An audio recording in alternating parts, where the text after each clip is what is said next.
अस्सलामु अलैकुम वरहमतुल्लाहि वबरकातुहू। जी, मेरा नाम बिलाल है। मैं आज आपको मक्का हरम शरीफ की ज़ियारत करवाऊँगा। आज तारीख़ है 23 मार्च 2025। माशाल्लाह मैं ज़ूम करके चेक करवाता हूँ। ये देखिए माशाल्लाह मक्का हरम शरीफ की ज़ियारत रश रश देखिए माशाल्लाह।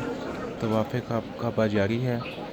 गर्मी भी बहुत ज़्यादा है माशाल्लाह, मौसम भी प्यारा है माशाल्लाह। रश देखिए हाजियों का रोज़े की हालत में माशाल्लाह तवाफ़े तवाफ़े काबा जारी है माशाल्लाह। सुबहान अल्लाह। अल्लाह पाक सबको अपने घर की ज़ियारत नसीब फरमाए।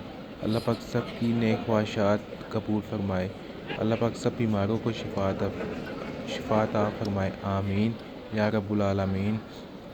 वीडियो को लाजमी शेयर करें माशाल्लाह, लाइक एंड कमेंट लाजमी करें। अभी दें इजाज़त। अल्लाह हाफिज़।